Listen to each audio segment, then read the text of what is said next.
I never imagined that one day I would feel like a stranger inside the very home I had built with my own hands and my own sacrifices. This house was not just walls and a roof. It was my life story. Every corner carried memories of laughter and struggle and quiet moments of hope. I had moved into this home as a young bride full of dreams and fears, and I had slowly turned it into a place filled with warmth and love. My husband and I worked endlessly to create a future for our only son, Hassan.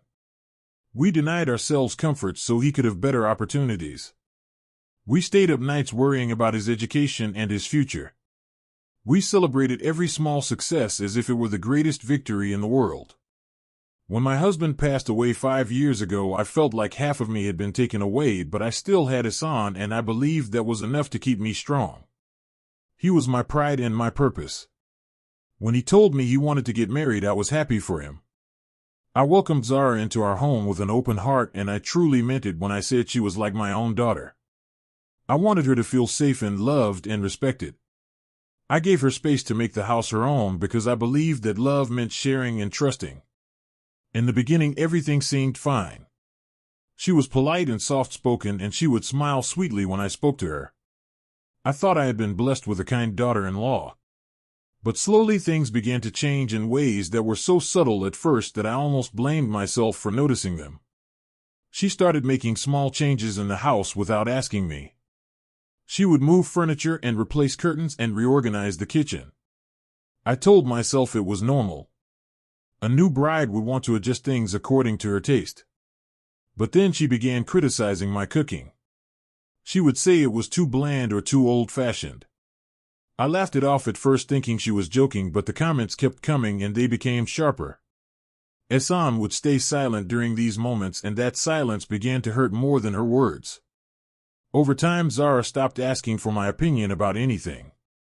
She made decisions about the house as if I did not exist. Guests would come and she would act like the sole owner of everything. I would sit quietly in a corner feeling invisible, but I still kept telling myself that patience was the right path. I believed that kindness would eventually bring kindness in return. I was wrong. One afternoon, I went to visit a neighbor for a short while. It was a simple visit just to pass some time and talk about everyday things. I remember feeling peaceful that day. I had no idea that when I returned, my life would be changed forever. As I stepped into the house, I immediately felt something was off. There was a strange emptiness in the air. I walked toward my room and stopped in shock. The door was open, but everything inside was gone. My clothes were missing. My bed was stripped. The small table where I kept my husband's photograph was empty. For a moment I thought I had walked into the wrong room, but I knew that was impossible. My hands started shaking and my heart began to race. I rushed through the house calling out Zara. She was sitting in the living room scrolling on her phone as if nothing had happened. She looked up at me with a calm expression that made my fear turn into confusion. I asked her where my things were, and she answered in the most casual voice as if she were talking about something unimportant. She said they were in the garage. I felt like the ground had disappeared beneath my feet. I asked her why, and she told me that her father would be moving in and he needed the room. She said it like it was the most natural decision in the world. I could not believe what I was hearing. I reminded her that this was my room and my home. She looked at me and smiled in a way that felt cold and distant. She said it was Hassan's house now and that he had agreed to everything. That sentence broke something inside me that I did not even know could break. My own son had agreed to remove me from my room without even speaking to me. I stood there, unable to speak, unable to think, unable to understand how the love I had given my whole life had led to this moment. I slowly walked toward the garage, not because I accepted what had happened, but because I needed to see it with my own eyes. When I opened the door, I saw my life thrown into a corner like it meant nothing. My clothes were stuffed into boxes. My personal belongings were scattered carelessly. The photograph of my husband was leaning against a dusty wall. I walked inside and touched each item as if trying to comfort it as much as myself. Tears filled my eyes, but I refused to let them fall. I did not want anyone to see me weak. That night I sat on an old chair in the garage, surrounded by silence and memories. I kept asking myself where I had gone wrong. I had given everything I had loved without conditions and trusted without fear. I had believed that family meant loyalty and respect. But now I was sitting in a cold space that smelled of neglect and abandonment. I could hear laughter coming from inside the house, and it felt like a knife twisting deeper into my heart. I thought about my husband and how he would have reacted if he were alive. I knew he would have never allowed this to happen. That thought gave me a strange kind of strength. I realized that even though I felt broken, I was not defeated. There was something inside me that refused to accept this as my fate.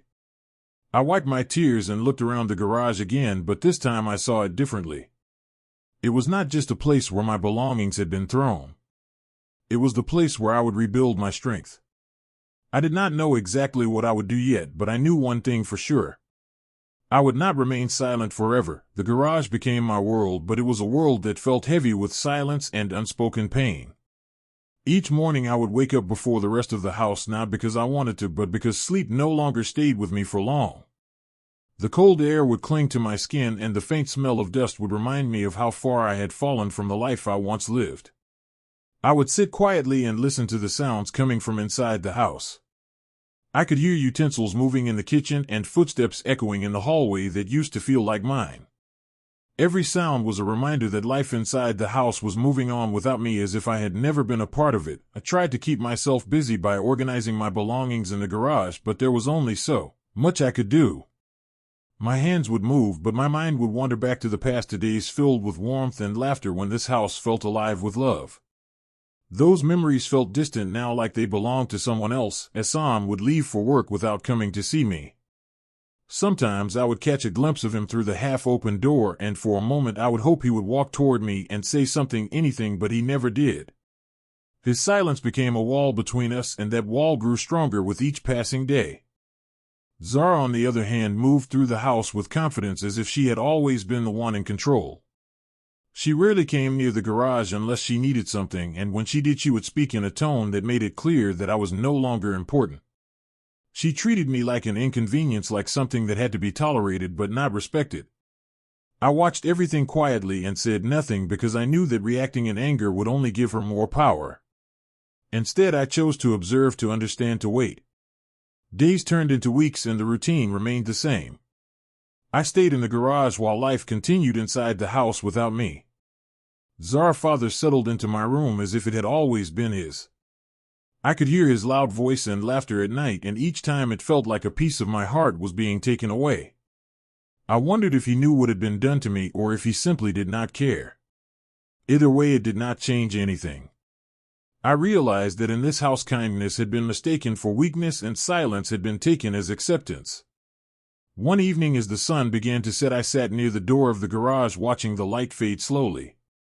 The sky turned from soft orange to deep gray, and with it came a quiet stillness.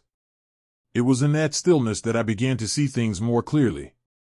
I started noticing patterns in the way Zara behaved. She was not just controlling the house, she was controlling Hassan as well.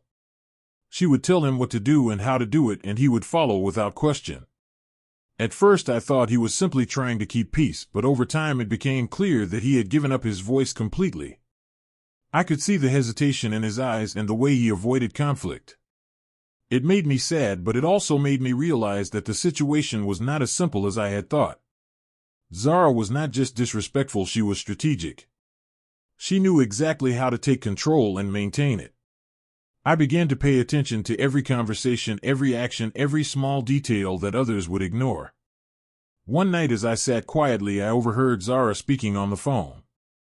Her voice was different, softer, yet filled with calculation. She was talking about money, about expenses, about plans for the future. I leaned closer to the door, trying to hear more without being noticed. She mentioned something about the house, and that caught my attention immediately.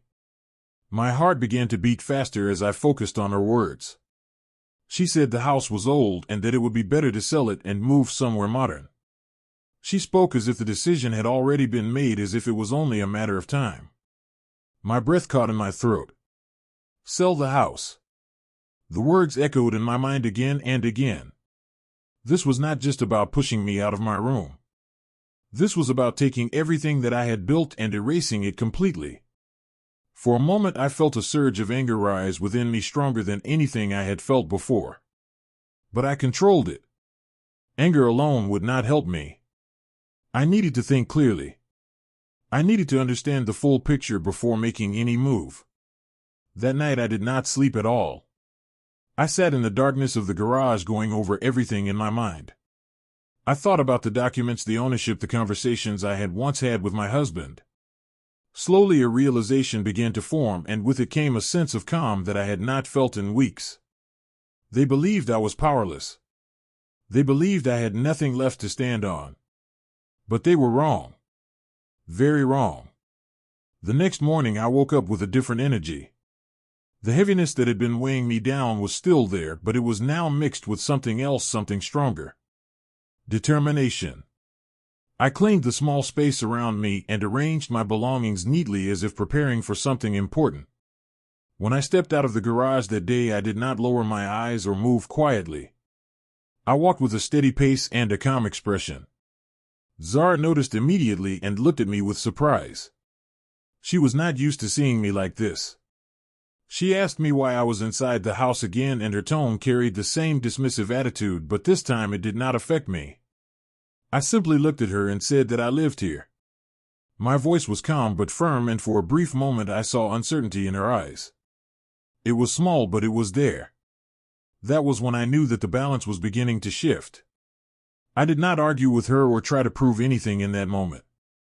I had already decided that my actions would speak louder than words. I moved through the house slowly, taking in every detail, every change, every sign of what had been done in my absence. Instead of feeling hurt, I felt focused. This was no longer just about pain. It was about reclaiming what was mine. I returned to the garage later that day, but this time it did not feel like a place of defeat. It felt like a temporary pause before something greater. I sat down and allowed myself a small smile. They thought they had taken everything from me, but they had only awakened something they could not control. And soon they would realize the cost of underestimating me. The next morning arrived with a strange sense of clarity that I had not felt in a long time, and for the first time since being pushed into the garage, I did not wake up with heaviness pressing down on my chest, but instead, with a quiet determination that settled deep within me like a steady flame that could not be shaken. I took my time getting ready and chose my clothes carefully as if I were preparing for something important, because in truth I was. This was not just another day of silent suffering. This was the beginning of change. I washed my face and looked at myself in the small mirror I had placed on a wooden box, and I barely recognized the woman staring back at me, because behind the tired eyes there was now strength, and behind the silence there was purpose. I walked out of the garage with slow, steady steps and entered the house without hesitation, and the moment I crossed that threshold I felt something shift inside me, as if I had finally stepped back into a part of myself that had been hidden away. Zara was sitting in the living room, and as soon as she saw me her expression changed from casual indifference to visible irritation, because she was not used to seeing me walk in like I belonged there anymore. She asked me why I was inside again, and her tone carried the same dismissive edge, but this time it had no effect on me. I looked at her calmly and told her that I lived here, and that simple sentence seemed to unsettle her more than any argument ever could, because it reminded her of something she had chosen to ignore. She rolled her eyes and tried to brush it off, but I could see the discomfort in her posture and the slight tension in her voice, and that gave me all the confirmation I needed that things were already beginning to change. I did not stay to argue or explain, because I had no intention of wasting my energy on empty words. Instead, I walked past her and moved through the house slowly, taking in every detail, every change, every sign of how things had been altered in my absence, and instead of feeling hurt, I felt focused, because this was no longer about emotions alone. This was about reclaiming what was rightfully mine. I returned to the garage briefly and picked up my phone, and with steady hands I made the call that I had been thinking about all night, and when the person on the other end answered, I spoke clearly and without hesitation, because I knew exactly what I needed to do. I contacted a lawyer, someone my husband had trusted years ago, someone who was familiar with our family and our affairs, and I explained the situation in simple terms without letting emotion cloud my words, because this was not the time for that. The lawyer listened carefully and asked a few questions, and with each answer I gave I could feel the pieces falling into place. He told me he would come by the house within 2 days to discuss everything in detail, and that was all I needed to hear. I ended the call and sat quietly for a moment, letting the reality of what I had just said in motion settle in, because this was the turning point, the moment where everything would begin to shift in a way that could not be undone. The next 2 days passed slowly, but I remained calm and patient because I knew that rushing would only weaken my position. Zara continued her usual behavior, moving through the house with confidence and control, while Hassan avoided me as he always did, but I noticed something new in his eyes whenever he glanced in my direction. There was uncertainty there, a flicker of doubt that had not been present before, and it told me that even without saying anything I had already begun to change the atmosphere in the house. When the day finally arrived, the air felt different, as if the walls themselves were waiting for what was about to happen. The lawyer arrived in the afternoon, dressed neatly and carrying a file that held more power than anyone in the house realized. Zara opened the door and greeted him with confusion, clearly not expecting a visitor, and certainly not one who walked in with such quiet authority. I stepped forward and welcomed him inside, and for the first time in weeks I stood in the living room not as someone who had been pushed aside, but as someone who belonged there. We all sat down, and the tension in the room was almost tangible. Zara looked from me to the lawyer and back again, her confidence slowly beginning to crack as she tried to understand what was happening. Hassan entered the room shortly after, and the moment he saw the lawyer, his expression shifted to one of concern and confusion. The lawyer introduced himself calmly and began speaking in a clear, measured tone, explaining that he had been called to review the legal ownership of the house and the rights associated with it. Zara interrupted almost immediately, asking what this was about, and her voice carried a sharp edge, but it lacked the certainty it once had. The lawyer did not react to her tone and simply continued speaking as he opened the file and presented the documents that had been signed years ago. He explained that the house was legally registered under my name and that I was the sole owner with full authority over any decisions related to it, including who could reside there and under what conditions. The words seemed to hang in the air for a moment before their full meaning settled in, and when they did, the reaction was immediate. Zara's expression changed completely, the confidence draining from her face as disbelief took its place. She said it could not be true and looked at Hassan as if expecting him to deny it, but he remained silent, his eyes fixed on the documents in front of him as realization slowly dawned on him. He turned to me and asked if it was true, and I nodded calmly because there was no need for anything more. The truth was already clear. The silence that followed was heavy and filled with unspoken thoughts, because in that moment everything they had assumed, everything they had taken for granted, was collapsing around them.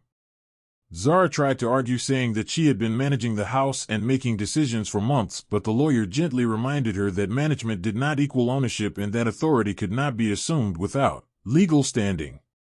Her words faltered, and for the first time since I had known her, she had nothing to say. I sat there quietly watching as the balance of power shifted completely, because this was not about revenge in the loud dramatic sense. This was about restoring what had been taken through calm and undeniable truth. After the lawyer finished explaining everything, he turned to me and asked how I wished to proceed, and I took a moment before answering because this decision mattered more than anything else. I looked at Zara and then at Hassan, and I spoke in a steady voice that carried no anger, only clarity. I said that from this moment forward the house would be run with respect, and that no decisions would be made without my consent, and that anyone who could not accept that would be free to leave. The message was simple, but its impact was immediate because it left no room for misunderstanding. Zara's father was informed that he would need to find another place to stay, and while he tried to question it briefly, he quickly realized that there was no ground for him to stand on. Zara herself stood there in silence, her earlier confidence replaced with a quiet shock that she could not hide, and Hassan lowered his gaze, unable to meet my eyes, because he understood what his silence had cost. The lawyer gathered his documents and left after ensuring that everything had been made clear, and as the door closed behind him, a new reality settled over the house, one that none of them had expected, but one that I had quietly prepared for. I stood up slowly and walked toward the hallway, not as someone who had been displaced, but as someone who had returned, and with each step I felt the weight of the past weeks begin to lift, because this was the moment where everything changed, not through anger, not through confrontation, but through truth and strength and patience. The house felt different after that day, as if the walls themselves had witnessed a shift in power and were finally settling into a new reality that could no longer be ignored or denied. The silence that followed the lawyer's visit was not the same silence that had once surrounded me in the garage, because this time it was filled with awareness and consequence. Zara no longer walked through the house with the same confidence she once had, and the sharp tone in her voice had softened into something uncertain and careful. She avoided direct confrontation and chose her words more cautiously, as if she was afraid of crossing a line that she now knew existed. Ehsan, on the other hand, seemed weighed down by guilt that he could no longer hide behind silence, and every time our eyes met there was an unspoken apology lingering there, waiting to be acknowledged. I did not rush anything because I understood that real change does not come from sudden fear but from slow realization, and I intended to let them both feel the weight of what had happened without adding unnecessary harshness to it. I moved back into my room, not with celebration but with quiet dignity, because this was not about reclaiming space alone, it was about reclaiming respect that had been taken from me without thought. As I arranged my belongings back into their places, I felt a sense of calm return to me piece by piece, and when I placed my husband's photograph back on the table beside my bed, I paused for a moment and allowed myself to breathe deeply, because it felt like a part of my life that had been displaced was finally returning to where it belonged. Zara watched from a distance at times, as if unsure whether to approach me or stay away, and eventually she chose to come forward one evening when the house was unusually quiet. Her steps were slow and hesitant, and when she spoke her voice lacked the arrogance it once carried. She called me Amy again, but this time it did not sound natural, it sounded forced and fragile, as if she was testing whether the word still had meaning between us.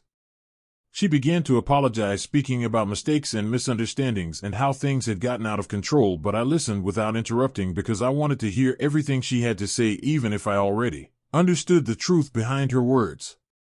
When she finished, there was a long pause, and I looked at her calmly, not with anger, but with clarity that she could not avoid. I told her that respect cannot be switched on and off when it is convenient, and that what she had done was not a small mistake, but a choice that revealed how she truly saw me and my place in this house. She lowered her gaze, unable to respond, because she knew that I was right, and for the first time she had no defense left to hide behind. I did not raise my voice or speak harshly because my strength no longer needed to prove itself through anger, and that in itself was something she could feel. I told her that I did not hate her and that I did not wish to create bitterness in the house, but I would not tolerate disrespect again, and that from this moment forward things would be different, not because I demanded it but because it was necessary. She nodded quietly and stepped back, understanding that the balance had changed in a way that could not be reversed. Ehsan approached me later that night, and his voice carried a heaviness that came from regret he could no longer ignore. He apologized for his silence, for not standing up for me, and for allowing things to go as far as they did, and as I listened to him I could see the child I had raised behind the man who had failed me, and that made the moment both painful and meaningful. I told him that apologies only matter when they are followed by change, and that if he truly understood what had happened, then he would make sure it never happened again, not just for me but for himself as well, because a person who cannot stand for what is right loses more than just respect from others. He nodded, and for the first time in a long while I saw determination in his eyes instead of avoidance, and that gave me a quiet sense of relief that perhaps something had been restored between us, even if it would take time to fully heal. Days began to pass with a new rhythm in the house, and while everything was not perfect, it was no longer filled with the same tension and disregard that had once defined it. Zara started involving me in decisions, asking for my opinion and helping with daily tasks in a way that felt more genuine with each passing day, and while I remained cautious, I also recognized the effort, because change, even when it comes from fear, can grow into something real if it is nurtured with consistency. I did not forget what had happened, but I chose not to let it control my future, because holding on to anger would only tie me to a moment I had already risen above.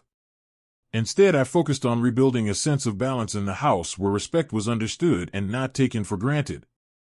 I spent more time in the spaces I had once avoided, reclaiming them not just physically but emotionally, and with each step I felt stronger, more certain of who I was and what I deserved.